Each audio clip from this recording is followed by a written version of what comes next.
Hey guys, welcome to this week's Q&A. As always, thank you so much for your questions. If your question doesn't get answered in this video, then just go ahead and copy and paste it to the bottom of this post. And as always, don't forget to like all the questions which you want answered because I answered them in order of how many likes they have. So Phantom Madman asks, since you said you're male and straight, I just started wondering, you said you have many experiences talking to Japanese people. Do you have any experiences trying to pursue a Japanese girl, parenthesis, in Japanese? Do you have any secret intel / stuff you found out while doing so? What's your opinion on Japanese girls in general? Yeah, I have quite a bit of experience of pursuing girls in Japanese. Sometimes it's gone very well for me. Sometimes it hasn't gone well for me. Don't really have any secret intel or stuff I found out that you probably haven't already heard elsewhere. Yeah, my experience has been that for the most part, Japanese girls are just girls, right? Like they're human females, and they're going to have a lot more in common with females from everywhere else in the world than they don't have in common, right? Of course, there are certain stereotypes, and the culture itself is different, so the way that females, like female and male interaction plays out culturally is a little different. But really, it's obvious, but every Japanese girl who I've ever really gotten to know has been a completely unique individual, right? Think about this. Think about all the animes you've watched, all the movies all the Japanese movies you've watched, all the Japanese dramas you've watched, right? All the female characters, there's all these different archetypes of the female characters, right? They're all totally different, right? There's the popular girl, the nerdy girl, whatever, like the prude girl, the girl who sleeps with a bunch of guys, like, if you think about the Myers-Briggs personality test, right? That really popular personality test where you get split up into one of 16 different possible personality types. There's Japanese people from each one of those personality types, right? All 16 personality types exist within Japanese girls as well. And so when I'm asked, like, what's your opinion on Japanese girls in general, honestly, I gotta say, I think that's a silly question. When you really just get to know a bunch of different Japanese girls, it's like, how could, to me, they're all so unique, not to sound cliche, but like when I compare some of the different Japanese girls who I've actually gotten to know well and have had some kind of relationship with, there's such a wide variety and they're so different, where like trying to come up with some kind of common denominator to like put them all in the same category and sum it all up in like a single sentence just sounds really silly. So to me, humans are humans, and of course the Japanese flavor of humans are a little bit different in some ways on the surface, but when you really get to know them, humans are humans. That's my experience. My experience has also been that, of course there are gaijin hunters, who are these Japanese girls who, for whatever reason, really want to date foreigners, and so even if you're fat and ugly and a loser, you can, still date these type of Japanese girls. But these are a tiny minority, and most of the time these girls have some sort of psychological issue, like they've had some sort of really bad experience with Japanese guys in their past, and that's why they're so obsessed with foreigners. But most Japanese girls, either there's a lot of Japanese girls who actually are not interested in foreigners because they just feel like they would never be able to relate to them, and it seems too exotic. They just want to date a Japanese guy. A lot of Japanese girls are probably just open to the idea, but they definitely don't seek it out, right? And so really, in my experience, if you're the type of person who's very successful at getting girls in their native country, then you're probably going to be successful getting Japanese girls as well, for the most part, assuming that you can speak Japanese, because a lot of Japanese girls are just not going to take you seriously if you can't communicate with them, right? And if you're really bad with women in your native country, you're probably not going to magically become great with women when you go to Japan. So yeah, my experience is that for the most part, the general dating advice that you hear in the English-speaking world about how to be more attractive to girls, how to get girls, and how to make relationships work, all the same stuff applies. Of course, there's a different twist to it. It's like there's a different flavor to it. You gotta like understand how Japanese culture works and apply it properly. But yeah, in my experience, it's very normal. And so nothing really notable or exciting to talk about, I would say. So Tomu-san asks, do you believe that somehow your menial Japanese school courses actually did some good for you in some aspects? Obviously, you were above everyone's level in terms of understanding as well as speaking, but were there some little things you were able to glean from the class that you didn't think about every now and again? Or perhaps the reinforcement was just good overall. I'm considering doing stuff like Genki just for fun. I don't even want to count it as practice or immersion, and I was wondering if you think that you can even find good things to learn and stuff like that. Okay, so basically there's two sections of my life, you would say, where I took Japanese classes, because when I was in high school, before I found out about AJAT, I took Japanese classes, and then when I went to college, after I was already fluent in Japanese, I took high-level Japanese classes at my college. So when I was in high school, before I knew Japanese, I was taking courses. They didn't use Genki. They used some other textbook, but it was the same basic stuff, you know? And, I mean, it helped in the sense of I learned hiragana, I learned katakana, I learned the 300 most common Japanese vocabulary words, you learned the basics of sentence structure, but there was nothing special about this, right? I could have done, I mean, I did go back and do Take Him, but even if I just started off with Take Him and never had gone to Japanese class at high school, I wouldn't have missed out on anything, right? I would have just very quickly covered the same ground through Take Him and just immersion that it wouldn't have, I wouldn't have missed out on anything, right? It really made no difference, I feel like. It's like Katsumoto said, it's like, it's like, okay, I became a millionaire, but yeah, that class that I took, it was like, okay, I had an extra $5 in my pocket, right? So it's like in the big picture, that added so little, you can pretty much just discount all of its value. And when I went, and then, so yeah, when I was in college, then I took these high-level Japanese classes for, like, when I first went to college, I first went to community college for 2 years, and then I transferred into a 4-year university. And so when I transferred, I took a placement test in Japanese, and they placed me in the highest level. And in that class, the classes themselves were actually 100% in Japanese. The teacher spoke Japanese, the teacher was Japanese, and they would speak Japanese to the class. The class would be completely conducted in Japanese. And we would do things like read texts and then like go over a vocabulary list of the words that were used in the text. And then teacher would give some presentation relevant to the text we read or whatever. It was kind of like going to elementary school in Japanese, I guess, but maybe a little bit more advanced. And did I gain anything from that? I mean, no, not really. Not that I wouldn't have gained just at home immersing by myself, right? Like, I already knew all the vocabulary that came up, so I didn't really learn anything new that way. I mean, like, we went through like a Buddhism unit where we learned about Buddhism. Like, we read a text about Buddhism. The teacher gave a presentation about Buddhism. So yeah, I mean, I learned about Buddhism because I had never studied that on my own, but I don't feel like, oh wow, I'm so glad I took the class because I learned about Buddhism, right? Like, if I was ever interested in Buddhism, I could have just looked it up on Wikipedia in Japanese anytime and learned it whenever I wanted to. So I definitely don't feel like it gave me anything at all that I couldn't have easily gained from just immersing and looking stuff up. And so it sounds like when you're talking about doing Genki, it kind of sounds like you're talking more about doing the stuff that I was doing in high school, right? Because by the time that I was taking classes at college, we weren't even doing textbooks anymore because I was at the highest level. And so we were way beyond that. There were no textbooks at that level. It was already just like we would actually read sections of novels in Japanese, and then the teacher would give presentations on the author and so on and so on. So at that point, it really just felt like, I mean, it was kind of vague whether it was a Japanese class or just a class that happened to be in Japanese.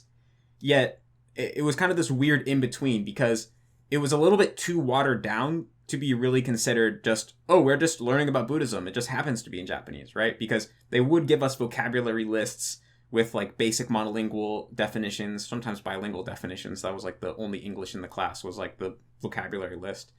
And, you know, it was just kind of really corny and contrived and fake.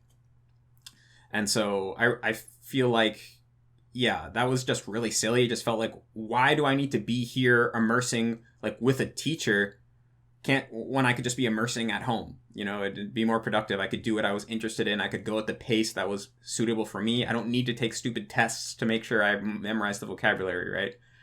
And so, that totally felt like a waste of time. It really just felt like an excuse to have a class at college that they charge people money for so that they can give them a degree and tell them that they're qualified. And then, like I said, with the high school class, right? It's like in the actual class, we did a bunch of stupid activities that were a total waste of time. Like, hey, partner up with whoever's sitting next to you and then explain what you did on the weekend. Oh, boku wa kino sushi o tabi ni omise ni ikimashita, or whatever, like doing these super contrived fake conversations using grammar rules in your head. And then the teacher would like have all these really super corny mnemonics to help you memorize the words and stuff like that. But the actual content was, like I said, it's like no different than what you'd get just reading Take Him. And so I recommend that people read through Take Him. I think it's useful to read through Take Him, but spending like a week reading through Take Him is going to give you all the benefit that there is to gain when it comes to that type of like learning from a textbook type stuff. And so I haven't actually looked through Genki, but from everything I've heard about it, if you want to get a more solid foundation of grammar, like a more theoretical understanding of how Japanese grammar works, I wouldn't go to Genki for that. Because Genki wasn't designed to help you systematically build up a theoretical understanding of Japanese grammar. It was made for those stupid, corny courses, right? So that they can, okay, year one, now you can do these 10 activities. You can go to the train station and ask Tanaka-san how to get to Yoyogi Park or whatever, right? They're designed for a silly curriculum in that way, right? And so the order that they teach you things is kind of illogical, right? They teach you the polite forms before the casual forms because it would be bad if you finished your first year of Japanese and you only knew how to speak in a casual/rude way, right? So of course they have to start by teaching you the polite forms first, because that way you can take 1 year of Japanese and go to Japan and ask Tanaka-san how to get to Yoyogi Park and you won't sound rude. And so I don't know what your specific situation is. If you completely skipped all grammar, then I never recommended doing that, right? And Katsumoto never recommended doing that either. I don't know where this misbelief came from, right? Katsumoto recommended getting a basic grammar book and then mining the grammar sentences. He said, like, for him, he got this book called All About Particles. Again, I don't think there's anything special about this book just because it's the random one that Katsumoto happened to have pulled off the shelf when he decided to learn Japanese. But he said, I read through the book, I read the grammar descriptions, but I didn't pay too much attention to them. And then I made sentence cards for all the example sentences. And I've always recommended people to do something like that. I did it with Take Him.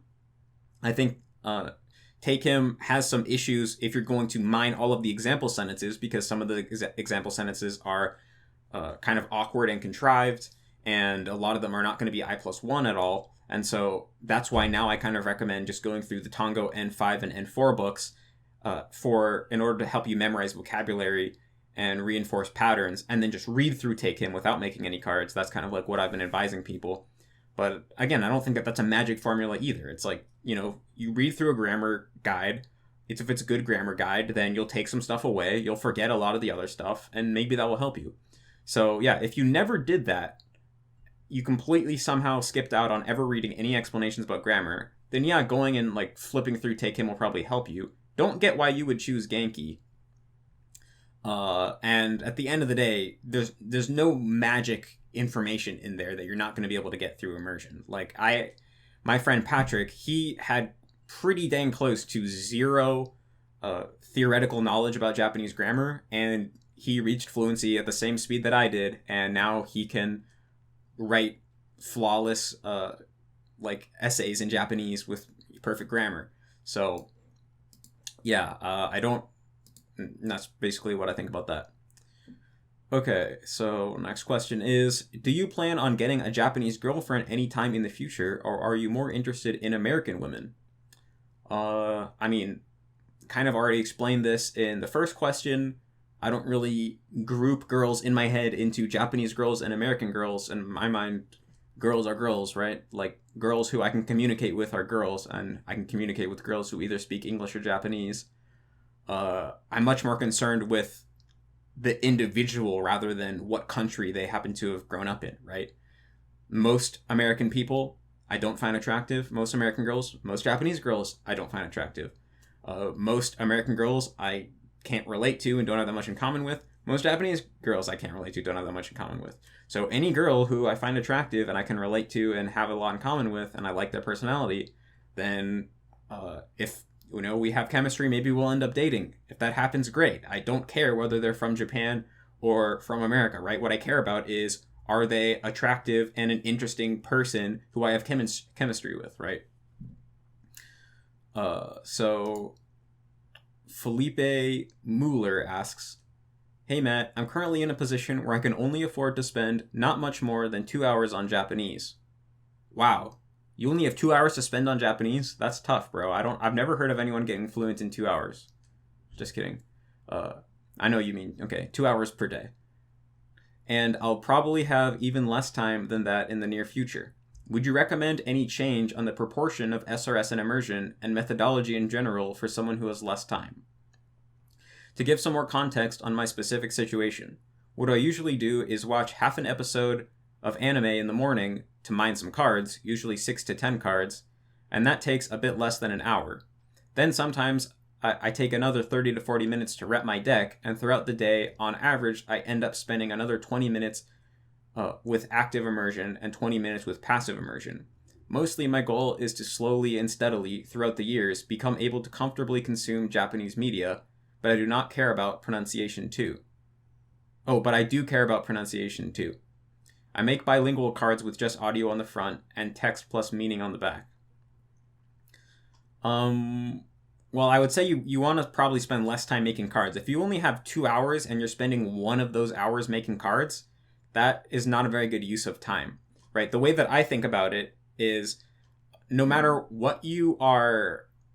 how much time you have, the ratios in terms of SRS to immersion aren't really going to change. I think that a good kind of benchmark, or a good rule of thumb, is that you should spend 1/3 of your time on the SRS, 1/3 reading, and 1/3 listening. And I count watching with if you're watching Japanese with Japanese subtitles, I count that as reading.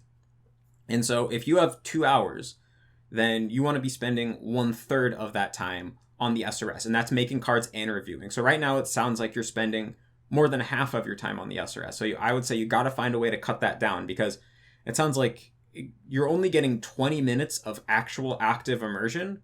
That's way too little, right? With that little passive immersion, with that little active immersion, it's going to take you over 10 years. Maybe, I don't know if that will, ever build up to be enough to actually comfortably consume Japanese media without English subtitles and be able to speak Japanese at any real degree of fluency, right?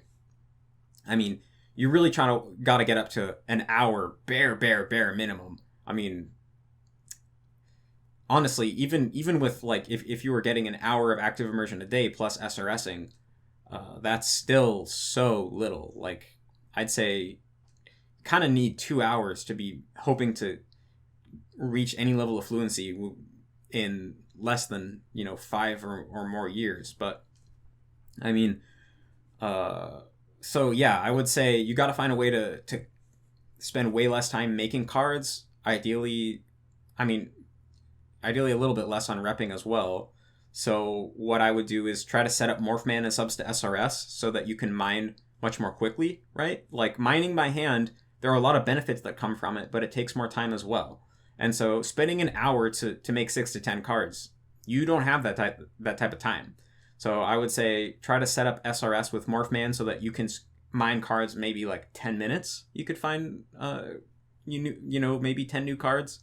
That would be ideal. And then, when you're repping, make sure that you have that you set your interval modifier pretty high. Make sure that your new interval at lapse is set to be pretty high.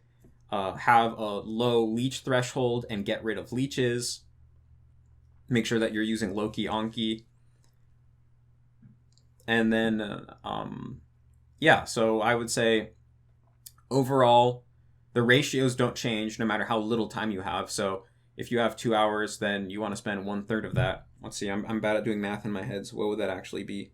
So if that's 120 minutes divided by 3, so that's 40 minutes. Yeah, so you want to spend 40 minutes total on the SRS. So maybe you want to try to get that down to 30 minutes repping, 10 minutes adding new cards, and then try to spend another 40 minutes reading, and then another 40 minutes actively watching, and then also try to get in as much passive immersion as you can. And if you can get that, then you'll be much better off. You should at least be able to feel your progress, and then perhaps maybe you can get to a point in your life where you can dedicate more time a day for a year or so, and then maybe that combined with the amount that you're slowly building up over time, that could take you to fluency.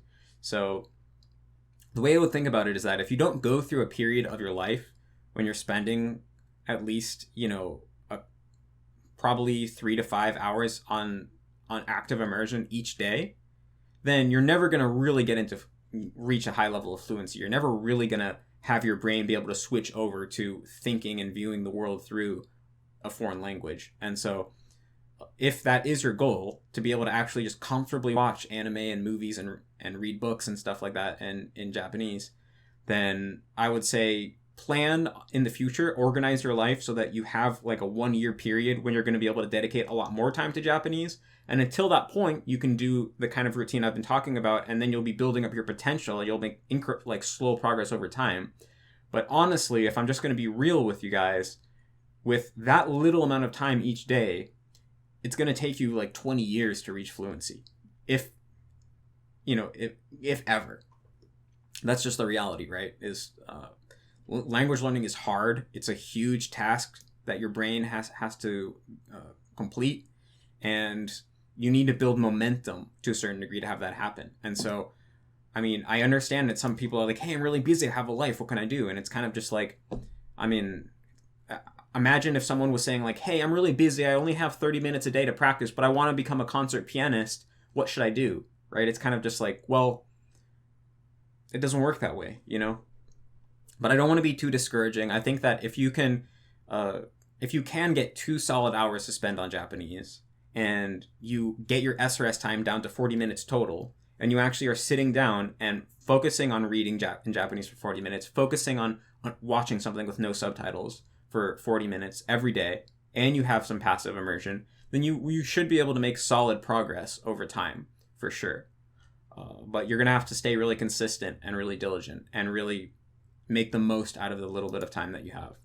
Okay, so Gnismit asks, I would imagine you still encounter I+1 sentences while reading, but since your vocabulary is so huge, how often do you encounter I+2 or more sentences?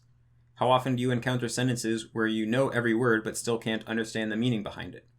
How often do you see words you don't know? Part 2. If I'm not so into pitch accent but still want to improve, is it a good idea to use colored kanji option, (MIA add-on), on the front of card and learn how to read properly every color? Basically, I don't want to include pitch accent mistakes in my decision about grading cards. Okay, so, I mean, I think the thing that you need to understand, if you're asking about vocabulary and unknown words, is that there's this thing called senmon yogo, which basically means specialty vocabulary, that is basically words that are highly specific to certain domains of language. So, for example, if I took a Japanese medical textbook off the shelf and just opened it up, there would be tons of words that I have never seen before because they're going to be highly specific to medical science, right? Like all the words for all the different parts of the brain, all the different types of tendons in your arm, all the different types of diseases that you can have. These are all words that exist in Japanese, but 99% of Japanese people don't know most of those words because literally the only time they're ever going to come up is if you're studying medical science to be a doctor, right? Or if you're going to be a carpenter, there's going to be a ton of words for different types of wood, different type of ways you connect wood, different types of ways of cutting things, different types of structures, right? There's going to be hundreds of words that almost all carpenters know and almost no one who's not a carpenter knows, right? And so every domain of life basically has probably hundreds of specialty words dedicated to describing concepts specific to that domain, and you're only going to know those if you are part of that domain. And so basically, whenever you're reading about something new that you're not familiar with, you're going to run into a bunch of specialty vocabulary that you've never seen before. And this is never going to go away as long as you continue to learn, right? Like, imagine in your native language, if you started randomly learning about something you never knew, you never knew anything. You've never studied before, right? Like, let's say in English, I start studying programming, right? There's going to be a ton of words that I learn that I've never heard before that are specific to programming, right? Like, just through talking to yoga, I've learned a lot of words like an array, right? The word array has a very specific meaning in programming. And if you don't know anything about programming, you're not going to know what that means, right? And all these other different words and things like that for data types and structures and all these different things. And so I feel like your question doesn't really take this into account or understand this, because when you first start learning a language, you're learning words that 99.9999999% of Japanese people know, right? Like hashiru. Every Japanese person knows the word hashiru. It's not a senmon yogo. It's a part of common vocabulary, right? It's something that transcends any specific domain of language and is just used everywhere, ubiquitously. And so it feels like I'm inferring, I'm assuming that you're really asking about those type of words, not the senmon yogo. And so you say, I imagine you still encounter I+1 sentences while reading. It's like, well, yeah, if I'm reading about a new domain, right? Like if I start reading about politics, I've never read about politics before, there's going to be a lot of words related to politics that I never knew before, because they literally only come up when you're talking about politics, and they refer to specific political concepts. And so, yeah, whenever I'm reading about something that I'm not extremely familiar with, there's going to be new words. And so sometimes those I+2 words, if the thing that I'm using to learn from wasn't designed for beginners, right? Like, let's just say I buy a philosophy book that's not designed for beginners. The philosophy book was written for people who are already generally familiar with philosophy. Then maybe there's going to be a bunch of I+2 or 3 sentences because they're going to have a bunch of specialty vocabulary related to philosophy that weren't previously explained, right? Just like how if my dad watched my most recent video, there would be lots of I+2 and 3 sentences in that video for him, even though he's a native English speaker, because he doesn't know what I+1 or sentence card or immersion or SRS or like acquisition in the sense that I use it in. He doesn't know what any of those words mean, right? And so in a sense, I come across new words all the time, just like I do in English, right? I still learn new things in English all the time, but that isn't really a reflection of language ability or vocabulary in the normal sense. It's just a reflection of general knowledge, right? And so like if I am reading a book and I come across a word and I don't know it, there's a pretty high likelihood that there's a very high percentage of Japanese people that don't know it either, right? Because if it's a word common enough that most Japanese people know it, then I probably would have already came across it and learned it a long time ago. But in a sense, you never stop coming across new words unless you only stay within domains that you're extremely comfortable with, right? Even if you're reading novels, most good novels, right? They, like, for example, maybe you read a novel and the novel's about a carpenter. Well, you're going to learn a bunch of carpenter words through reading that novel, even though it's just a piece of fiction, right? And I've learned a lot of interesting stuff. Like, for example, when I read Hikaru no Go, which is a manga about Go, the game, I learned a lot of vocabulary specifically related to Go, right? Like, the little jar that they put the Go pieces in is called a goke, right? I never would have learned that word if I didn't read Hikaru no Go and make a card for it. And so that never ends, right? The fact that you come across new words. So, basically, I come across I+1 sentences pretty regularly whenever I'm reading something that's not part of a domain that I'm extremely comfortable in. Sometimes I+2 sentences, but that's a lot rarer. Almost never happens. How often do you encounter sentences where you know every word but still can't understand the meaning behind it? Almost never. I mean, I guess it will happen occasionally, but I mean, it never really happens where I just read the sentence and I just have no clue what it means. It's more like sometimes I'll read a sentence and I can think of two interpretations of it, and I won't be totally sure which interpretation it is. That happens sometimes. But yeah, like when I just read the whole sentence and I know every word and it's just, I don't get what it means. I can't remember the last time that that's happened. And a lot of times when there are multiple interpretations of it and I can't understand, and I can't be sure about which one it is, a lot of times that's because the sentence is just poorly written and inarticulate, right? And I can tell that because it was either like a run-on sentence or it had like a clause and a clause and a clause in an awkward way. And so a lot of times bad writing is inherently hard to read, even for native speakers. And so a lot of times I can realize like, okay, this person like didn't proofread what he read. He just like was just stream of consciousness writing and then hit publish or whatever on the internet. And so, yeah, it doesn't make that much sense, but I don't really view that as a reflection of my comprehension ability.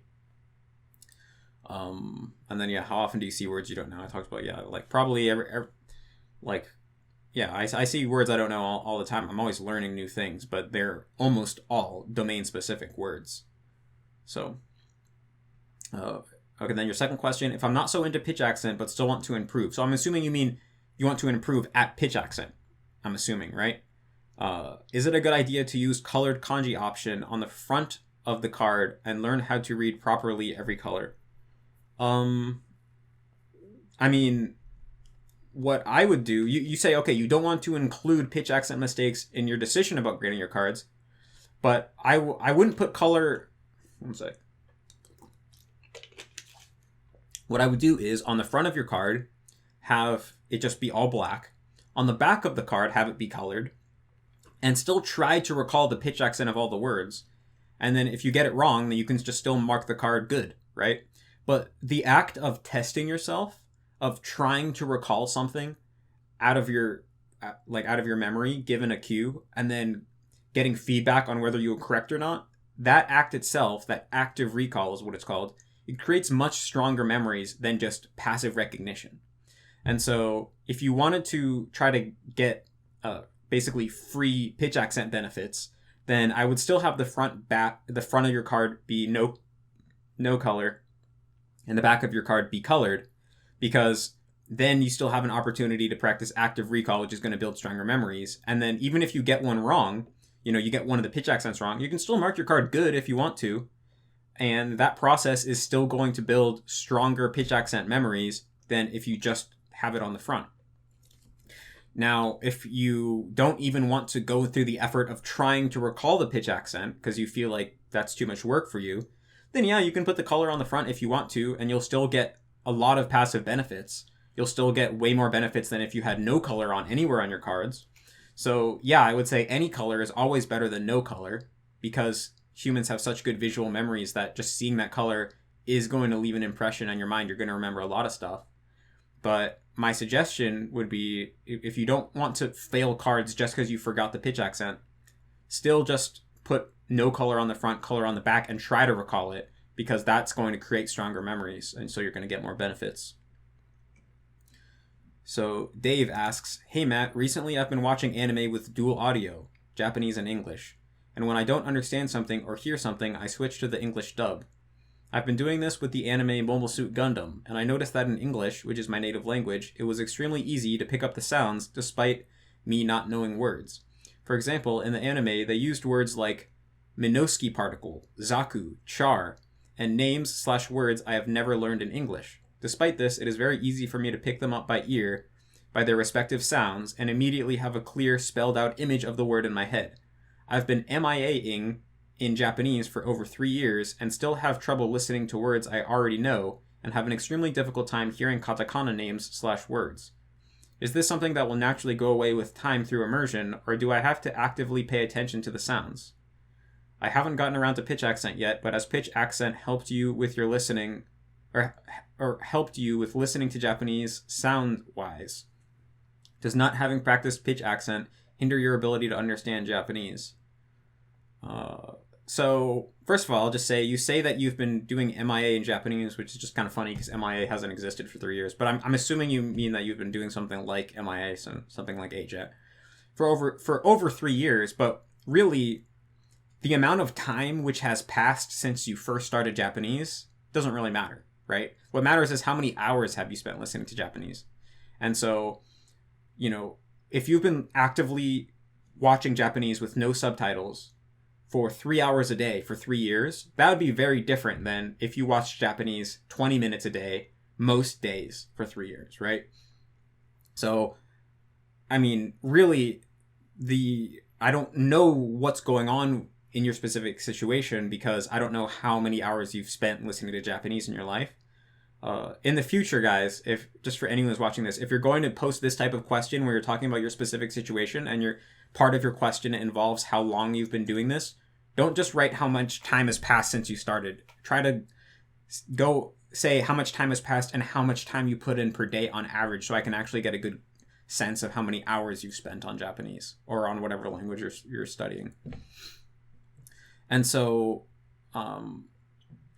my experience is that a lot of this type of stuff gets better naturally through more listening, but it doesn't ever reach like the same. It never really becomes the same as your native language just through immersing without actively paying attention to sounds. And so, like, for example, with things like katakana, right? That is something that I think is going to be difficult for English speakers just inherently. I mean, it's difficult just period, right? Japanese people struggle with katakana names. I've heard a lot of Japanese people say that they couldn't study world history. They had to study Japanese history in high school. By the way, in Japanese high schoolers have the option between whether they want to study world history or Japanese history as like an elective. So I've heard a lot of Japanese people say they couldn't study world history because there was too much katakana names in places and they just couldn't remember it, right? So I think part of that is just that katakana itself is hard to understand because it's based off of something else, right? Like, for example, if you take a katakana name for something that was originally in English, there's less information there, right? It's like you're taking the original, which has a certain amount of definition, and then you're watering that down and making it blurrier. And you're taking, and just the English sound system is so different from the Japanese sound system that when you try to take an English word and force it into the Japanese sound system, it just doesn't really fit that well. And so it ends up being this awkward kind of thing that it doesn't have any real tokucho, which I say it, like any real characteristics, it doesn't, the phonemes don't mean anything anymore. And so, yeah, it is just hard to remember. So that's something that is always going to be difficult. It's even difficult for Japanese people. But of course, you can get better at it. And I definitely think that, like for me, I knew that actively making an effort to try to process katakana words and names and places and stuff like that, whenever I heard them, helped a lot. Because I kind of noticed that my brain would just ignore it, right? Like if I heard a katakana word and I could tell what the English equivalent was, then I wouldn't really pay attention to the specific katakana I wouldn't pay attention to the actual syllables, right? I would just go, oh, Japanese sound for America, right? I wouldn't actually think of it as like America. And so, at a certain point, I realized I had this issue where katakana words would kind of go over my head. I started to try to really actively process it. Whenever I heard a katakana word, I tried to hear all the specific sounds, and that became a practice, right? Whenever I heard a word, I would try to hear the sounds. I'd either succeed or fail, or succeed to a certain degree and fail to a certain degree.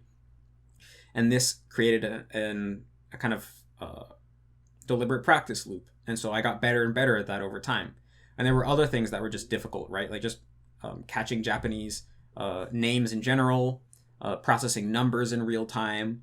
There was a lot of things that I kind of noticed would just go over my head because my brain would understand enough that it wouldn't feel the need to fully process it. Like if I heard a giant number, my brain would just go, oh, big number. It wouldn't actually process all the digits, right? I wouldn't actually be able to see the digits easily in my head. It would literally just be like, oh, huge number. And so I had to actually force my brain to process numbers every time they came up before I was able to start getting better at that. Same thing with Japanese names, right? Whenever I was watching a Japanese movie and someone would be like, oh, I'm like Tanaka Yoshio or whatever, my brain would just go, oh, name. And then 5 seconds later, if you would have asked me what was his name, I wouldn't be able to remember. this kind of happens to me in English too. A lot of times when I meet someone new, they tell me their name and I realize like 5 seconds later that I didn't process what their name was. But I had to start actually putting in conscious effort to try to stop that from happening, to try to actually register and process the name. And then I started getting better at it over time. So I think that, yeah, to a certain degree, the more immersion that you do, the better you get at everything automatically. But certain areas you're just going to be really weak at, and they're never really going to fully catch up to where you want them to be until you start actively forcing yourself to process it and pay attention to it. Because if you don't do that, your brain kind of just learns how to get away with ignoring it. So yeah, I would say it's good that you're becoming conscious of your weak spots when it comes to listening. And so keep trying to hone in, try to be very critical about what you can understand and what you can't. Try to be very clear about that, because in order to be able to improve on your weak spots, you have to know what they are. So keep that kind of metacognitive awareness of what you're understanding and what you're not, what you're good at and what you're not. And then for the things you're not, whenever it comes up, actively try to process it and try to go, oh, that was that thing I was weak at. Did I hear it or did I ignore it and let it go over my head? And so that is definitely something that I would recommend. That's something that I think becomes more relevant around stage 4 and 5 of MIA. Up through stage 1, 2, and 3, you can mostly just focus on understanding messages. You don't have to really focus that much on the form of language. You don't really have to try to be that critical. You can just immerse and trust that your brain will pick up most of the stuff you need. But you do kind of hit a plateau where you have to go out of your way to fill in the blanks. And pitch accent has definitely helped me understand Japanese in general, because there's a lot of times, like, I remember just yesterday I was watching a movie in Japanese, and there was a line like, 僕に欠けてるのは blah, blah, blah, blah. And I noticed that I could instantly tell that he was saying what was missing with me was blah, blah, blah. Because, kakeru can mean to be missing, right? To be absent. But kakeru means to, hang up or put on. So in this situation, either verb would have made sense, right? Like if you would have said boku ni kaketeru no wa, then it would have been like something that is relying on me, right? Something that is all up to me. But since he said boku ni kaketeru no wa, because the pitch accent's different between the two of them, one of them's the absent one is heibon, and the like hang up or rely on one is kifuku. I could instantly tell, oh, he doesn't, he means what's missing in me. And so before I started to acquire pitch accent, I would have had to infer that, right? I would have been like, wait, which one does he mean? And then wait for the end of the sentence and then think about which one makes sense. And I still would have got it. But at this time, I instantly realized which one it was due to the pitch accent. And so in this way, having installed pitch accent into my brain as a feature has definitely allowed me to understand Japanese much better. And I'm much better at telling like where someone is from in Japan. I have a much more acute sense of whether they're actually speaking standard Japanese or whether they're not, or whether they're for Kansai or somewhere outside of Kansai. But I wouldn't say that this helps hearing the actual vowels and consonants, right? It sounds like your issue is hearing the vowels and consonants, but pitch accent is kind of at a different plane than that, right? It's more about just how high or low the actual pitch is. And so that's a separate thing than vowels and consonants. So I would say that, yeah, pitch accent definitely helps with understanding Japanese, and not having pitch accent installed into your brain definitely inhibits your ability to comprehend Japanese, because you're just picking up on less information, right? It's almost like being colorblind. If you were colorblind, you could still easily maneuver your way throughout the world and figure out what's going on, but you're just picking up on less information than everyone else. And there might be certain times where perceiving color is quite important for what's going on, and you would just be lost. So I think being colorblind is a good metaphor for just having pitch accent go over your head. But based off what you're saying, doesn't sound like your particular issue. So, yeah. So Simon asks, "Hi Matt, since the true secret of learning languages is through input, why do you think we haven't been able to comprehend animal languages yet? Do you think it's just a matter of exposure or merely a different type of brain? Do you think in the future the humankind could be able to speak with animals?" So someone actually wrote a reply to this question that that pretty much summarizes everything that I think regarding to this question, so I'm just going to read it out loud. So Dr. Y wrote, if it's okay for me to chime in, as far as I'm aware, no animals have a spoken language. Most animals lack the part of the brain that allows for spoken language creation or comprehension. And the ones that have it are not near as advanced as humans. Some animals can mimic human speech, but very, very, very rarely do they even comprehend what they are saying. Here's a decent article I found on the subject that links to more in-depth research. I'll post the link at the bottom of this post. Many animals have sounds and calls they make or mimic, but it isn't a spoken language. However, animals do have other types of language, namely body language. We can understand the body language and sounds of many animals, especially our pets. If you have ever had a dog, you know when they want to go outside, or are hungry, or are excited. If you ever had a cat, you know when they are relaxed, happy, scared, or defensive. Cats are unique as they also learn how to meow to make their specific owners pay attention in a way that they want. So we will never be able to communicate to other animals like we do with humans. We can only communicate to feelings or things they understand. So yeah, I mean, it almost sounds like your question is assuming that animals are like Pokemon, where they're speaking in fully fleshed out abstract thoughts, yet we just can't understand them because it all sounds like barking or chirping to us. But I mean, that's pretty obviously not the case, right? Animals are pretty much just like, there's no deep meaning in the barking sound. It's more just like they kind of, the way, different ways that they bark have different emotionality, and so that communicates kind of what raw emotion that they are experiencing or want to get across. And I've actually heard that there's some research that there's certain types of birds, I think it was, that actually do have different ways of chirping to communicate different things. And so, or maybe it was a type of monkey, I can't remember. But there was some species of animal where they had one sound that meant, like, I found food, and a different sound that meant, oh, there's a predator nearby. And they were able to identify these distinct sounds. But I think that is, like, the most advanced language that they found in an animal, which is basically, like, what, a vocabulary of 3 different words that actually have, like, distinct correlations between the sound and the meaning.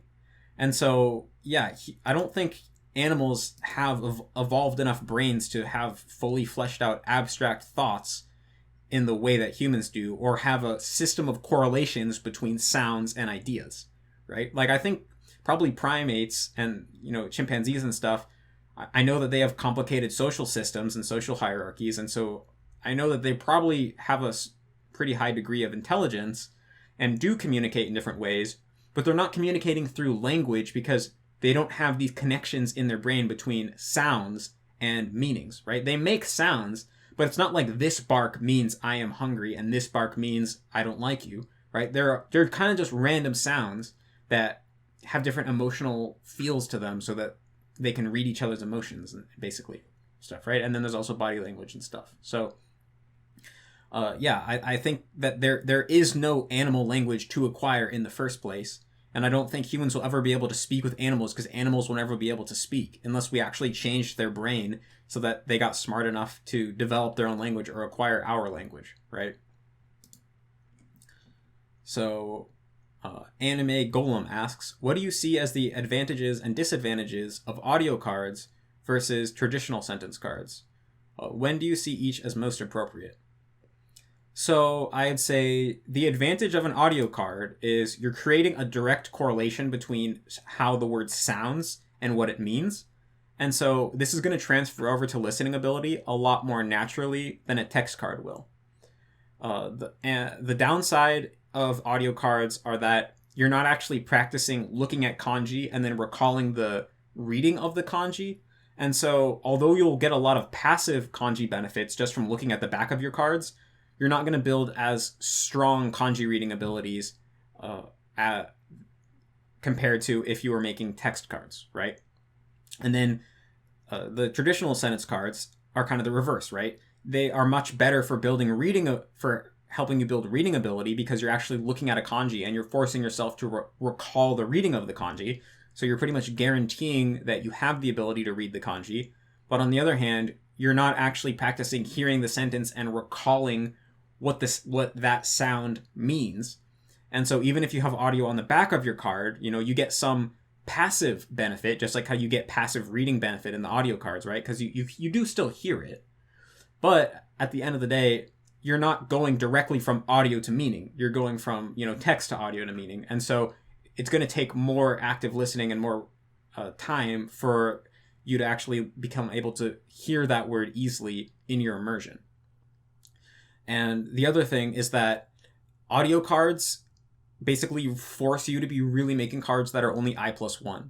Because with listening, it's so fast, right? The timing is built into the actual audio clip that you either understand it or you don't. And it's pretty clear cut, right? You can't really make an I+2 audio card because your brain's not going to be able to process that fast enough, right? Because it's just the sentence is the sentence and it has the timing built into it. Whereas with text cards, you can read it at your own pace and you can actually see it the whole sentence there at the same time. So you can sit there and think about it. And so you can kind of think about that sentence and piece it together in your head and then learn something that's I+2 or something that you just don't understand as well. And so there's more leeway for making cards that aren't truly I+1. So you could view this as a benefit or a downside, right? I actually think that it's kind of a plus that audio cards force you to be strict about I+1, because learning by strictly sticking to I+1 cards, then your reps are going to be really stress-free and fun. It's when you start adding cards that you don't understand that well or that are I+2 or more, when repping starts to become really stressful. And also the audio cards, it's more automatic, right? It's like you hear it, you either understand it or you don't. So grading becomes really clear and simple. Whereas with reading, it feels like you have to kind of process more with your brain, and so they can be more exhausting. So whether you consider that aspect, positive or negative, is kind of debatable. But at the end of the day, when do you see each as most appropriate? If you're focused on building listening abilities, then I would say audio cards are what you want to do. If you're focused on building reading abilities, then the text cards are what you want to do. And so, again, they both help each, audio cards both help with reading and audio. Text cards both help with reading and audio as well. But of course, whatever you have on the front of the card, if it's just audio, that's going to be training your listening more. If it's just text, it's going to be training your reading more. So I'd say it really depends on whether you're taking, an approach where you're trying to really focus on listening, or whether you're trying to really focus on reading, and then listening is kind of a second priority or something that you're going to focus on later. So that's what I would say. And if you're not sure, I would say experiment with both and see how they play out in your experience. See how the different types of cards you make transfer to actual ability in different ways. I mean, I always made text cards, but I'm pretty much using just audio only cards for Chinese right now, and I really like it. So for all the reasons that I explained, right? It's like more clear cut, more stress free, more straightforward, and it transfers to listening ability much easier. And I'm kind of focused on listening with Chinese right now. So Matthew Mitchell asks, how greatly does knowledge of classical/old, at least pre-World War II, Japanese benefit one's ability in the modern language? Also, what old novels or texts did you find fascinating, and would you recommend to someone getting into the older language? So when you say older language or classical/old Japanese, you got to be more specific than that, because basically when the term classical Japanese has a very technical meaning. It doesn't just mean Japanese that's old. It actually means Japanese that has a different system of grammar. Because I actually have a video on this. If you want to watch it, I'll link it. It's called like Introduction to Classical Japanese or something. So I'm only going to talk about it very quickly. But basically, written Japanese really became a solidified thing in the Heian period, which was 1,000 years ago. And when they first started really writing Japanese, they wrote in a manner that was very similar to how they spoke. But over time, as the years passed, the spoken language continued to change and evolve, but the way that they wrote, they kept the same. They never changed it. And so as time passed, there started to be more and more of a gap between the written language and the spoken language. And this trend continued all the way up until basically the Meiji period, which was just about 200 years ago. So as little as 150, 200 years ago, Japanese people would write completely differently than how they spoke. Like the system of vocabulary and grammar, particularly the grammar, was completely different. There was different types of verbs that would conjugate in different ways. There was different auxiliary verbs and different particles, and it was pretty different. And so, basically, yeah, up until about 150 years ago, they were writing in a grammar that was completely different than how they spoke. And then pretty much overnight, I mean, there was a transition period, but overnight, they decided, okay, this is a little bit silly. Let's just start writing the same way that we speak. And then they just started writing the same way that they spoke. And it wasn't a transition. It was actually like, yes, no. It was like they flipped a switch. And so if you're going back in Japanese history, up until like 150 years ago, it can be quite easy to read if you understand modern Japanese. And then suddenly it's completely incomprehensible and 180 degrees different. And so when you say classical Japanese, what that really refers to is before the switch, right? The old system of grammar that was used for 1,000 years between the Heian period and the Meiji period. And so pre-World War II Japanese, that's still modern Japanese, really, right? Like if you're talking about Natsume Soseki, Dazai Osamu, Akutagawa Ryunosuke, some Mori Ogai stuff, these are all very famous pre-World War II authors from around 100 years ago. And they all wrote in modern Japanese grammar. And if you have a strong grasp of contemporary Japanese, then reading those things are not very difficult. There's going to be some unfamiliar vocabulary, but it's surprisingly comprehensible if you have a strong grasp on contemporary Japanese. On the other hand, if you want to read classical Japanese, you have to actually study the grammar because it's completely different. And so I guess I have to answer your question separately, assuming whether you're talking about pre-World War II modern style Japanese or actual classical Japanese. So how greatly does knowledge of classical Japanese benefit your Japanese ability? I mean, if you're just talking about raw, pragmatic, practical value, not that much, but it will enrich your understanding of Japanese quite a bit. And I studied classical Japanese, and I'm very glad I did so, because there's a lot of remnants of classical Japanese in modern Japanese. For example, kotowaza, right? Like, gi o mite sazaru wa yo naki nari. Or, 百聞は一見にしかず. Or, 東大元暮らし, right? Pretty much all kotowaza are in classical Japanese grammar. Now, you can just memorize what they mean, right? You can just memorize that 百聞は一見にしかず or, 東大元暮らし. You can just memorize the meaning of it, but you're not going to understand what's going on grammatically. And so if you study classical Japanese, then suddenly these kotowaza, you actually see what's going on grammatically, and that can be pretty cool. And also, like, katte shitaru is just a phrase that comes up in Japanese that you hear a lot. Or, like, if you hear, like, erabarashi mono, if you're ever wondering, like, what is that shi there in erabarashi mono? That is classical Japanese grammar. Or, like, kaze tachinu, the name of the Ghibli film, right? If you're wondering what is going on there with the grammar, it doesn't mean tatanu, it doesn't mean the wind doesn't rise, it means the wind has risen.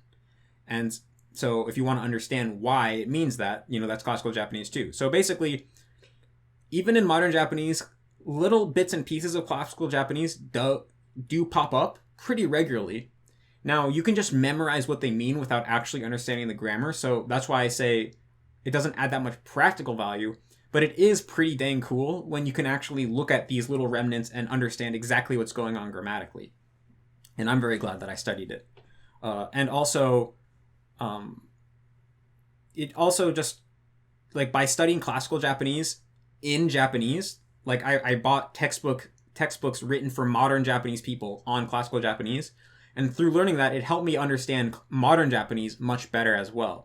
In a certain way. And again, there's not that much practical benefits of this because just think about how you can speak your native language without knowing any grammar and still be pretty much perfect. So it's not that practical, but if you just kind of want to have a deeper understanding of how Japanese works and why Japanese is the way it is today, then I think it can be quite a good experience to study classical Japanese. And if you want to start reading classical Japanese, then I would basically recommend Mori Ogai and Fukuzawa Yukichi. If you've ever seen the like Hyakuman Satsu in Japanese, basically the Japanese $100 bill, the guy on that is Fukuzawa Yukichi, and he wrote in the Meiji period, so it wasn't that long ago, but he wrote in classical Japanese grammar. But it's relatively easy to understand if you just learn the grammar. So if you have a strong grasp of contemporary Japanese and then you just memorize the grammatical structures of classical Japanese, then you can start picking up his writing pretty easily. So I feel like that's really good practice if you want to kind of actually consolidate and acquire the classical Japanese grammar. And he writes nonfiction, so it's also kind of dry and straightforward. Mori Ogai, he's one of the most famous Japanese authors of all time, like novelists, writers, and he was writing right in between the transition between classical Japanese grammar and modern Japanese grammar. So some of his works are in modern Japanese grammar, some of his works are in classical Japanese grammar. But the ones that are in classical Japanese grammar, like Maihime, are also good practice. And so, because basically, if you're going to actually try to read something written like hundreds of years ago, like if you actually want to read like Genji Monogatari that was actually written over 1,000 years ago, then you're going to need to do a lot more than just study the grammar, because the vocabulary is completely different. Even though there's a lot of words, there's a lot of words that show up that also exist in modern Japanese. The meanings have slightly changed over time, and so they mean like slightly different things. And also there's like so much cultural information that you have to learn. Like you have to learn about how the Japanese court system worked at the time and how politics worked and what was going on just historically. And so getting to the point where you can actually read works that are, hundreds of thousands of years old is a real pain in the ass, and it's going to take a lot of study. And I haven't done that. I've like tried it for a little bit and then realized like this is a huge project. It has nothing to do with modern Japanese, and I don't think this is worth my time. But getting to the point where you can understand Fukuzawa Yukichi or Mori Ogai, the stuff that's just like 200 years old, I feel like is pretty good practice, because then you get to consolidate those classical Japanese structures that still come up in modern Japanese every now and again. And I still think that's a pretty cool experience. So I would say if what I'm saying intrigues you, then definitely go for it. You probably will be glad you did it. I'm glad I did it. But practically speaking, you're not missing out on that much, because like, think about it. Japanese middle schoolers don't know that stuff. They're still native level in Japanese, right? You could still, write a novel in Japanese without knowing any classical Japanese. You could still, function at the highest level in society from a practical perspective. So it's more just like if you are passionate about Japanese, interested in it, you want to enrich your experience. And if you're talking about just pre-World War II stuff, I mean, yeah, I'd say reading the most famous like pre-World War II Japanese works of fiction is a good idea, because they still have a lot of relevance in Japanese culture. Like basically Natsume Soseki, Akutagawa Ryunosuke, Dazai Osamu, these works, if you continue just immersing in Japanese, continue spending time with Japanese culture, you're just going to hear these authors come up and be mentioned again and again and again, and you're going to naturally get curious about them and want to start reading them. Like the novel Kokoro by Natsume Soseki is so influential and relevant in Japanese culture. You hear it mentioned all the time. Japanese kids read it in school. Everyone knows the story. And so, or like Wagahai wa Neko de Aru by Natsume Soseki. It's like, so they play such a big role in Japanese culture and have been for the last 100 years that you are kind of missing out if you haven't checked out these works. But you don't really need me to tell you about them, because as long as you continue to spend time with Japanese, they will be shoved in your face. And that's a nice thing about immersion, is that anything that is relevant and important, you're forced to learn about it and figure out about it, because it's going to be shoved in your face. So, I mean, yeah, I'll tell you the most important authors in the last 100 years in terms of the broader Japanese culture are Natsume Soseki, Akutagawa Ryunosuke, Dazai Osamu, and there's other famous authors like Abe Kobo and Mori Ogai and stuff. And yeah, I think it's cool reading those. But the nice thing is that for most of these authors, if you, like I said earlier, if you have a strong grasp of contemporary Japanese, you can jump right in, right? It's not that different. There's going to be some vocab that you're unfamiliar with, but it's the same language. It's not that hard. Like, I don't. You can pretty much just pick up a Natsume Soseki book and read it if you have a strong grasp of the contemporary written Japanese. So hopefully that answers your question. So Asflug asks, you said that in order to reach native level, you would have to do things that are very boring. Supposing you had a reason to reach it, how would you go about it and how long would it take? So I'm assuming you're talking about the first question from the previous Q&A that I did. And in that case, I was pretty much just talking about pronunciation. I was kind of using that as an example. And so I can answer the question in terms of pronunciation in particular. But if you're just talking about broadly native level in all aspects, then that is a really difficult question to answer because it totally depends on how you define native level, right? I can think of maybe like a couple different conflicting ways of defining native level, and it would depend on which one of those definitions or ideas you're using, right? Like, does native level mean that you're equivalent to a monolingual Japanese speaker who has gone to college and is intelligent and a well-adjusted member of society? Or does it mean that if you're at least as good as the bottom of the barrel Japanese person who never finished high school and sucks at reading kanji? Does pronunciation matter as part of that? Does cultural knowledge count as part of that? Does understanding the things that Japanese people learn in high school part of that? Or is that not strictly part of language ability? Is that more part of just general knowledge? And so, I can't really go into that because I would have to somehow choose a specific definition and then analyze exactly what I'm missing from that definition, and then how would I go into it. But I'll answer your question assuming that you just mean pronunciation, because that is what I was talking about in the previous video when I made the statement about how I would have to do stuff that's boring.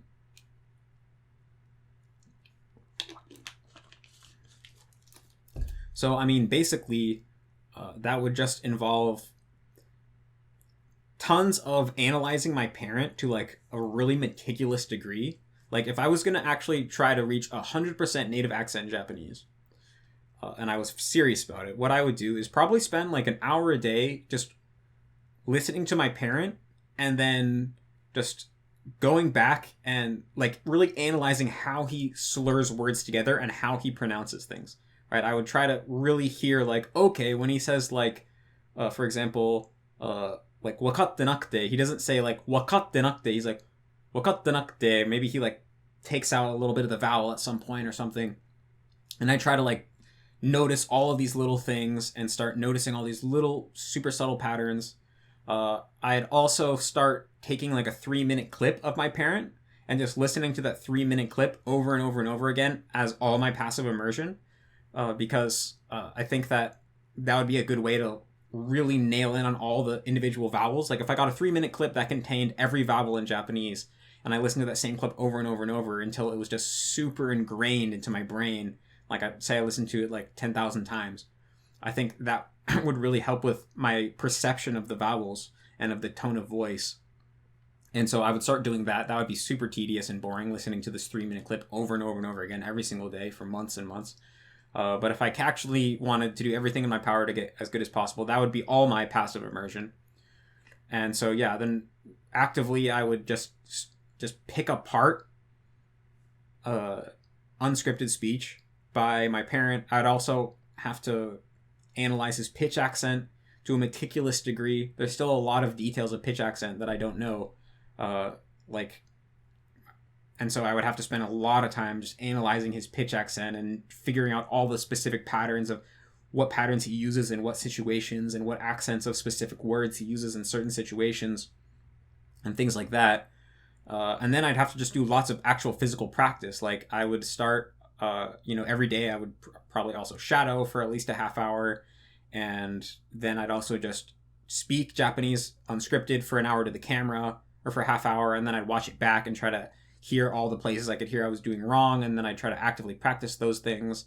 I'd also probably practice doing those speech exercises that voice actors do to try to, really hone in their use of their tongue, where, you just like read off this. Basically, you just do Japanese tongue twisters for like 10 minutes a day and like really force yourself to try to perform them as well as you can.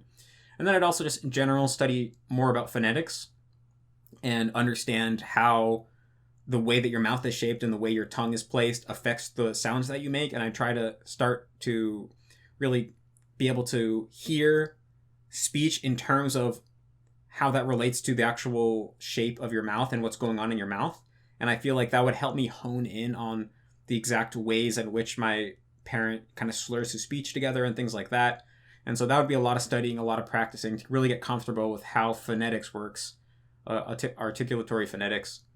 And then, of course, and so let's see. And then also, yeah, I'd like study like about different qualities of voice. I'd like also try to practice, like I'd go and watch videos about how to do impressions of people. Like I find people who are really good at doing impressions and watch videos. I try to practice that, like how to control my throat to make different sounds differently so I could try to master the Japanese tonal quality, and also just kind of train myself to be able to pick up and observe on more and more little features of native speakers. And so I probably practice like acting and doing impressions as well, and study up on any techniques available to people pursuing that. And then, of course, I'd also just try to get a lot of feedback from native speakers. I'd probably just start posting videos of me speaking and trying to get native speakers to point out exactly what I was getting wrong. And then I would try to really hone in on those things whenever I was studying my parent, when I was picking apart my parent's speech. And so yeah, I probably, these are all a bunch of different techniques that I would use. I probably wouldn't use them all at the same time. I probably cycle depending on what I felt like I needed the most. But I think over time, through just doing this and then honing in on what I'm still missing and then practicing, learning to hear that correctly and then practicing that and then nailing it in, getting in muscle memory and just continuing all these different practices, I think I could get closer and closer. I could probably get really close. Maybe not 100%, but I could probably get to like 99.8%. And to do that, it would probably take, I don't know, a year or two before I'd like kind of really max out to the point where realistically it would be impossible to get better. But that just sounds like awful. I mean, honestly, that's like 3 hours of work every day doing these super monotonous, tedious activities just to try to go from like 95% pronunciation to 99.8% pronunciation. Yeah.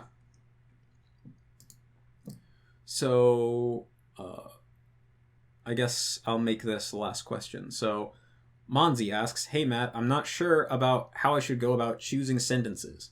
I know that they should all be I+1, but is this alone enough? Almost anything that is I+1 and gets my attention is going to Anki, but I'm afraid I might be getting a lot of useless or rare stuff. I thought about checking a frequency list every time, but I think that would be very time consuming and probably unnecessary. What are your thoughts on it?" So, I mean, I'm not sure how you're sentence mining, but you say everything that's I+1 and gets my attention is going to Anki. So I'm assuming that you're kind of going old school, you're just immersing when sentences pop up that look good, you're manually putting them into Anki, right? So I'll answer your question assuming that that's the case. So realistically, you can only add a limited amount of new cards each day. Otherwise, your reviews are going to stack up and get bigger and bigger and bigger, and they're going to eat up into more and more of your total time that you can spend on language learning. And so realistically, you got to set a number, whether it's 10 new cards a day, 50 new cards a day, you got to set a limit, and that's the max, right? It's like, no matter how many amazing sentences I find, I'm never going to learn more than 15 cards a day, let's just say. Whether it's going to be 10 or 15 or 20 depends on how much time you have total in your day. But let's just say 15 for this kind of situation, like this kind of thought experiment, I guess. So if the way you're doing now, like let's say that if you were going to measure how strict you are when it comes to selecting sentences, that you're relatively loose, right? You're not too strict. It's like, hey, if it's I+1, looks nice, I'm just going to throw it in, right? So in a way, your standards are relatively low. So let's say that given the amount of immersion you're doing each day, the type of content that you're immersing yourself in, and your relatively low standards for sentence mining, that you end up with 30 new cards each day, let's just say.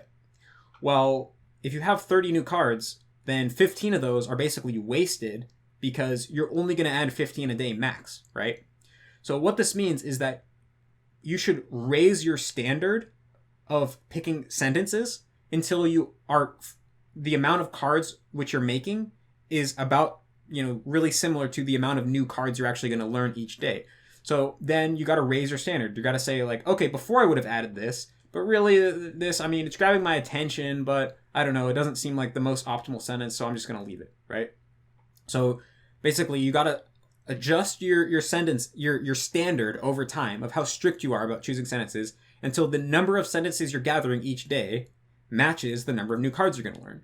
So then it comes to, well, how do you actually adjust your standard, right? What does that mean to have a higher standard? Well, basically, your mind is a pattern recognition machine. And so if you come across a word and it looks vaguely familiar, you can't really put your finger on where you've seen it, or if you're not 100% sure you've seen it before, but it just kind of seems like, man, I feel like I've seen this thing before. That probably means that you've seen it tens or even hundreds of times in the past, right? It's kind of subliminally, like you never paid attention to it, but part of your mind has seen that word and you remember it.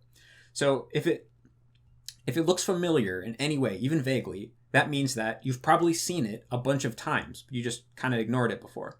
And if you've already seen it a bunch of times, that must mean that it's pretty frequent. It's a pretty frequently used word, right? It's a pretty common word. And if it's a common word, then you want to learn it. And so basically, you want to prioritize the words that feel like they look kind of familiar, right? And even if they really just grab your attention, even if they don't necessarily look familiar, but it just kind of stands out of like, whoa, this just feels like something I should learn. Like, this just is really speaking to me. This word's like, hey, check me out, bro. That also is probably a sign that you've seen it before, which probably means that it's used frequently, which means you want to learn it. So basically, you just want to kind of have this gauge of how much does this word speak to me. And so if it's, hey, it's I+1 sentence and this word is really speaking to me, then definitely add it. And if you're adding 30 cards a day and so you need to raise your standard, then if you have one that's like, well, I feel like it's kind of familiar, but I'm not really sure, then maybe leave that one, because now that you've raised the bar on what it takes to be worthy of putting in the SRS, it's higher now. It's more strict. And so even though it kind of looks familiar, maybe that's not good enough anymore. So basically, you got to be constantly adjusting your standard so that the amount of words that you're finding, or the amount of sentences that you're finding, that you're selecting, that you're mining, matches how many new cards you want to learn. So as you get better and better and you learn all the most common words, then you're going to have to lower your standards, because it's going to start being like, oh, well, if I'm as strict as I used to be, I only find like 2 good sentences a day. Well, in that case, lower your standard a little bit. So basically, there's a frequency list built into your mind, and the way that you access this is how familiar or how much words kind of pop out and speak to you. And of course, sometimes you're going to end up learning a rare or uncommon word, but there's no real harm done in that, right? It's like, yeah, it happens, but so what? It's not a big deal. It doesn't actually harm you, right? And at the same time, like, even if something's kind of rare, if it's really speaking to you, then it's probably going to be easy to learn and remember. And eventually you're going to want to know all the, not that you're going to want to learn every word, but if a word is coming up in an anime, even if it's not too common, it's probably not that rare either. Because if you're like reading just like a light novel or a manga or an anime, it's like super rare words, like above 60,000 frequency, they don't even come up. And so if a word's come up in an anime in the first place, that probably means that it's at least decently common. Like, it's at least a word that most Japanese people know, which means that you're probably going to want to learn it eventually. And so even though technically there are more common words that you could learn before it, hey, if it's speaking to you, that's an opportunity to learn it easily, right? Because when something's really speaking to you, that means it's going to stick easily. And so I think it's okay to learn some rarer words before some common words, as long as you're mining sentences that really speak to you. Because if you're handpicking sentences from content you're consuming yourself, and these sentences are speaking to you, they're going to be very easy to learn. They're going to make very strong memories that are going to be very transferable to actual ability. And so I think it's all good. So basically, yeah, to conclude, always be constantly adjusting how strict you are when it comes to what sentences you're going to put in the SRS and which ones you're not. Have it always be adjusting it so that it roughly matches how many new cards you're going to learn. And then when you're adjusting your standard, it all comes down to, well, first of all, try to only add I+1 sentences. And then within all the I+1 sentences, how much does it speak to you? How much does it feel familiar? How much does it really just pop out and feel like something that you could easily pick up and feel like it's a really good opportunity to easily learn something new? So yeah, that's what I would say. And again, I think there's a room for frequency lists, especially when you start getting more advanced and you are learning words that potentially could be above 60,000. But in the beginning, I would try to just get more in sync with your mind's kind of built-in frequency list. And that's going to make things go much more smoothly and efficiently than using some kind of artificially generated frequency list, right? Yeah, that's all for this week. Thanks for your questions again. Thanks for the support. And I'll see you next time, guys.